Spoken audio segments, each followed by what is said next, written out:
छत्रपति शिवाजी महाराज की पुत्रवधू वीरांगना ताराबाई भोसले औरंगजेब के मंसूबों को किया ध्वस्त, सशरीर दक्षिण में गाड़ा। वीरांगना ताराबाई ने क्रूर मुगल आक्रांता औरंगजेब के साथ भयानक जंग लड़ी।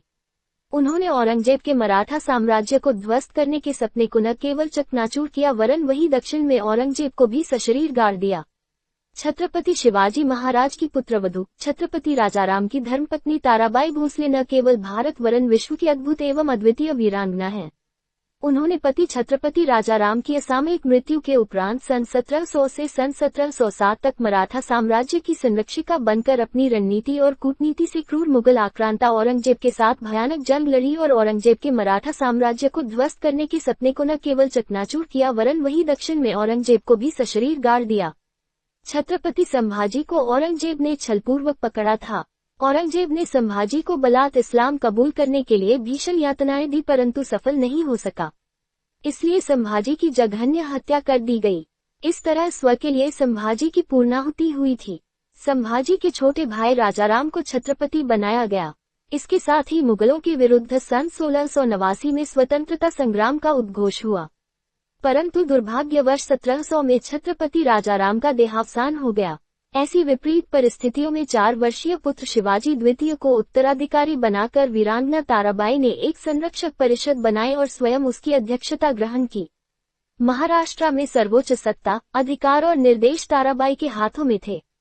उन्होंने स्वयं अपना मंत्रिमंडल बनाया जिसमें रामचंद्र नीलकंठ को अमात्य, धन्नाजी जाधव को सेनापति, परशुराम त्रयंबक को सेनापति और शंकर जी नारायण को सचिव नियुक्त किया गया।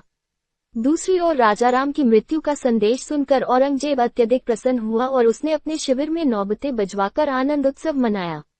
उसके सैनिकों और सेनानायकों ने एक दूसरे को परस्पर बधाइयां दी परंतु ये सब औरंगजेब का भ्रम था। ताराबाई ने सेना और प्रशासन का योग्यता, दक्षता और दृढ़ता से संचालन किया और औरंगजेब की सेनाओं के आक्रमणों का कड़ा मुकाबला ही नहीं किया अपितु मुगल इलाकों में प्रत्याक्रमण कर नेस्तनाबूद भी किया। ताराबाई के नेतृत्व मुगलों के विरुद्ध स्वतंत्रता संग्राम और भी भयानक हो गया था। ताराबाई के संचालन, संगठन और नेतृत्व में मुगलों के विरुद्ध मराठों के सैनिक अभियान और अधिक तीव्र हो गए।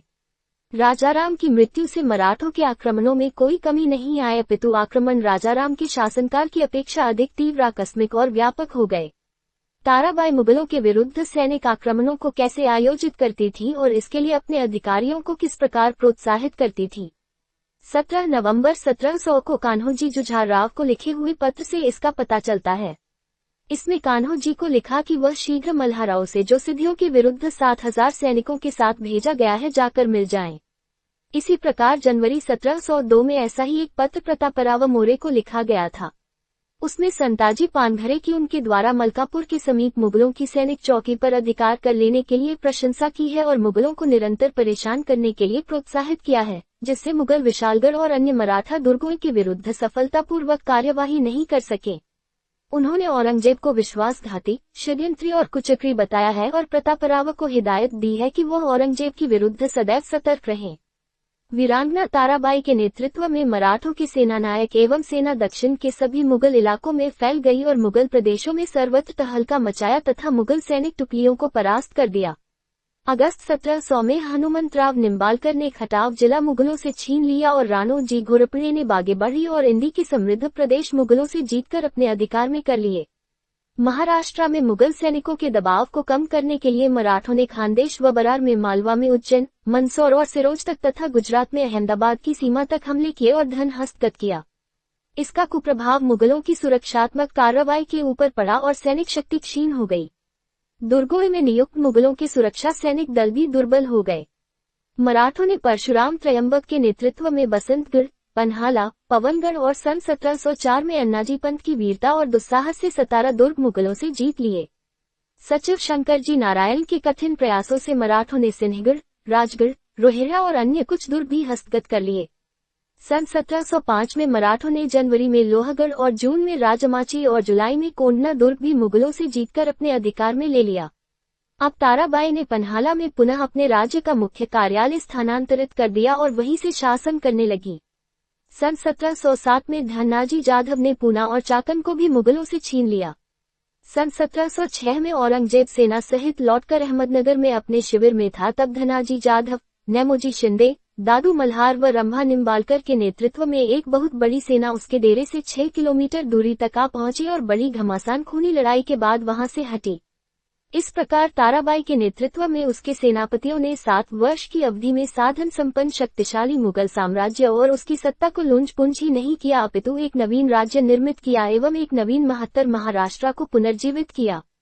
7 वर्ष के इस स्वतंत्रता संग्राम में मराठों में साहसिक वीरता, उत्कृष्ट सहनशीलता, घोर निराशा में आशा की भावना, आत्मविश्वास, उच्च आदर्शों के प्रति निष्ठा, श्रेष्ठ सैनिक नैतिक बल, आत्म बलिदान, राष्ट्रीय और देश प्रेम की उत्कृष्ट भावना जैसे गुण विकसित किए और इससे वे इतने शक्तिशाली हो गए कि आगामी 3 पीढ़ियों में वे उत्तरी भारत में विजेता के रूप में पहुंच गए। वीरांगना ताराबाई ने औरंगजेब की मानसिक और शारीरिक अवस्था पर भयानक आघात किया और इस स्वतंत्रता संग्राम ने ऐसा भीषण विकराल रूप धारण किया कि दक्षिण में उन्होंने औरंगजेब और उसके साम्राज्य दोनों को ही क्षत विक्षत कर समाप्त कर दिया।